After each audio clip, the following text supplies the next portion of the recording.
Hello സലാം നമസ്തേ. സക്കീറാണ്. എല്ലാവർക്കും സുഖമാണെന്ന് വിശ്വസിക്കുന്നു.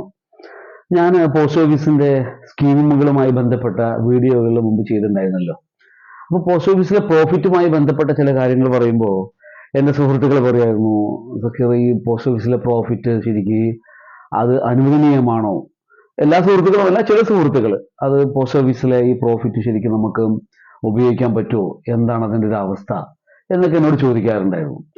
അത് റീസെന്റ് എൻ്റെ ഓഫീസിൽ ഈ അടുത്ത് ഒരു ഉമ്മയും മോനും വന്നിട്ട് എന്നോട് പറഞ്ഞു, ഞങ്ങൾ ഞങ്ങളുടെ അക്കൗണ്ട് ക്ലോസ് ചെയ്യാണ്, ഞങ്ങൾക്ക് അക്കൗണ്ടുമായി മുന്നോട്ട് പോകാൻ താല്പര്യമില്ല എന്ന് പറഞ്ഞു. ഞാൻ ചോദിച്ചു, എന്ത് പറ്റി എന്ന് പറഞ്ഞു, അത് ഈ പോസ്റ്റ് ഓഫീസിലെ നിങ്ങൾ പ്രോഫിറ്റ് മീൻസ് ഇൻട്രസ്റ്റ് കൊടുക്കുന്നില്ലേ, അപ്പോൾ ആ ഇൻട്രസ്റ്റ് ഞങ്ങൾക്ക് വേണ്ട, അതുകൊണ്ട് ഞങ്ങളത് അക്കൗണ്ട് ക്ലോസ് ചെയ്യാമെന്ന് പറഞ്ഞു. അപ്പോൾ അങ്ങനെ വന്നപ്പോൾ ഞാൻ ഇതുമായി ബന്ധപ്പെട്ട ഒരു വീഡിയോ ചെയ്യണമെന്ന് തീരുമാനിച്ചു. അതാണ് ഈ വീഡിയോ. നമുക്ക് വീഡിയോയിലേക്ക് പോകാം. ഓക്കെ. യഥാർത്ഥത്തിൽ പലിശ എന്ന് പറഞ്ഞാൽ എന്താണ് പലിശ എന്ന് ആലോചിച്ചപ്പോഴാണ് എനിക്ക് ഒന്ന് രണ്ട് കാര്യങ്ങൾ മനസ്സിലാകുന്നത്. അത് നമ്മൾ അധ്വാനിക്കാതെ നമുക്ക് കിട്ടുന്ന ഒരു വിഹിതം, അത് പലിശയായിട്ട് ഗണിക്കപ്പെടുന്ന ആളുകളുണ്ട്. നമ്മുടെ സ്വത്ത് അധ്വാനിക്കാതെ, അതായത് നമ്മൾ ഒരു കാര്യത്തിൽ ഇൻവെസ്റ്റ് ചെയ്യാതെ നമുക്ക് കിട്ടുന്ന എല്ലാ കാര്യത്തെയും നമുക്ക് പലിശ എന്ന് പറയുന്നവരുമുണ്ട്. അതിന് പുറമെ ഒരു ഫിക്സഡ് എമൗണ്ട് നമുക്ക് പ്രോഫിറ്റ് നൽകാം എന്ന് പറയുന്നതിനെയും പലിശ എന്ന് പറയുന്നവരുണ്ട്. അപ്പോൾ ഇത്തരത്തിൽ ആണ് പലിശ എന്ന് പറയുന്നതിന് വിഭാവനം ചെയ്യുന്നത്. ഇതിൽ നമ്മളൊരു കാര്യം മനസ്സിലാക്കേണ്ടത്, സാധാരണ നമ്മൾ ഇവിടെയുള്ള ഒരു പലിശ എന്ന് പറയുന്നത് നമ്മൾ ബാങ്ക് പലിശയാണ്. ബാങ്ക് പലിശ എന്ന് പറയുന്നത് നമ്മൾ 1,00,000 രൂപ ബാങ്കിൽ കൊണ്ട് ഡെപ്പോസിറ്റ് ചെയ്യുന്നു.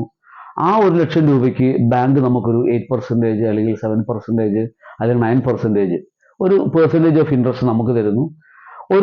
അതേ 1,00,000 രൂപ വേറൊരു പാർട്ടിക്ക് അല്ലെങ്കിൽ വേറൊരു ആൾക്ക് അത് 12%, 13%, 14%, എത്രയോ, അതായത് ഒരു ഹയർ റേറ്റ് ഓഫ് ഇൻട്രസ്റ്റിൽ അവർക്ക് കൊടുക്കുന്നു.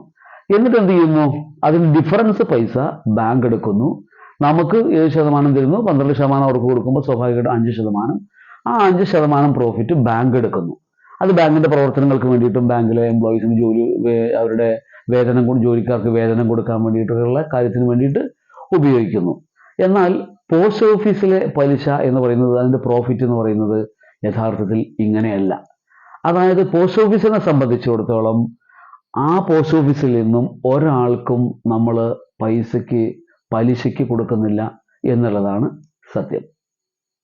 അപ്പൊ നിങ്ങൾ ആലോചിക്കുന്നുണ്ടാവും, ഈ പോസ്റ്റ് ഓഫീസിൽ നിക്ഷേപിക്കുന്ന പൈസ അത് എവിടേക്കാണ് പോകുന്നതെന്ന് നിങ്ങൾ ആലോചിക്കുന്നുണ്ടാവും. പോസ്റ്റ് ഓഫീസിൽ നിക്ഷേപിക്കുന്ന നിങ്ങളുടെ ഓരോ രൂപയും സർക്കാരിന്റെ ഖജനാവിലേക്കാണ് പോകുന്നത്, പൊതു ഖജനാവിലേക്കാണ് പോകുന്നത്, നമ്മുടെ ഖജനാവിലേക്കാണ് പോകുന്നത്. ആ പൈസയാണ് നമുക്ക് സേവനമായി, നമുക്ക് അടിസ്ഥാന സൗകര്യങ്ങൾ വർദ്ധിപ്പിക്കുന്ന കാര്യത്തിനായി ഉപയോഗിക്കുന്നത്. ഉദാഹരണത്തിന് നമ്മുടെ മുമ്പിലൂടെയുള്ള റോഡുകളുണ്ടല്ലോ, ആ റോഡുകളെല്ലാം നിർമ്മിക്കുന്നത് നമ്മൾ പോസ്റ്റ് ഓഫീസിൽ നിക്ഷേപിക്കുന്ന പൈസ ഉപയോഗിച്ചിട്ടാണ്. ഗവൺമെന്റിന്റെ ജീവനക്കാർക്ക് ശമ്പളം കൊടുക്കുന്നത് പലപ്പോഴും ഈ പൈസ ഉപയോഗിച്ചിട്ടാണ്. അതുപോലെ നമുക്ക് തിരിച്ചു തരുന്ന സേവനങ്ങൾ, ഉദാഹരണത്തിന് റേഷൻ കടയിലുള്ള അരി, അതുപോലെ നമുക്ക് തരുന്ന ഓരോ ഗവൺമെന്റ് ഹോസ്പിറ്റലുകളിൽ നിന്ന് കിട്ടുന്ന സേവനങ്ങൾ, അതുപോലെയുള്ള സേവനങ്ങളെല്ലാം തന്നെ ഗവൺമെന്റ് നമുക്ക് തരുന്നത് ഇത്തരത്തിൽ നമ്മൾ നിക്ഷേപിക്കുന്ന പൈസ ഉപയോഗിച്ചിട്ടാണ്.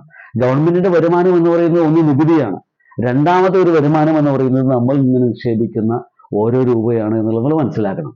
അതുകൊണ്ട് സർവീസ് മേഖലയിലേക്കാണ് നമ്മൾ ഈ പൈസ നിക്ഷേപിക്കുന്നത്.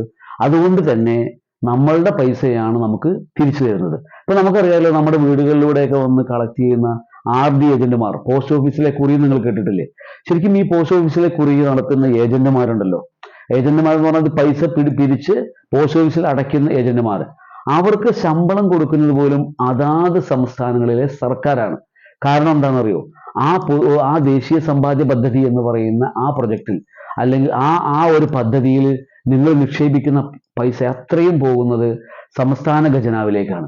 സംസ്ഥാന ഖജനാവിൽ അവരത് ഉപയോഗിച്ചുകൊണ്ട് നമുക്ക് അടിസ്ഥാന സൗകര്യങ്ങൾ തരുന്നു, നമുക്ക് ഓരോ സേവനങ്ങൾ തരുന്നു. നോക്കൂ, നിങ്ങൾ ഗവൺമെന്റ് ഹോസ്പിറ്റലിൽ പോയി കഴിഞ്ഞാൽ 10 രൂപയ്ക്കാണ് നമുക്ക് എല്ലാ സേവനങ്ങളും നമുക്ക് കിട്ടുന്നത്.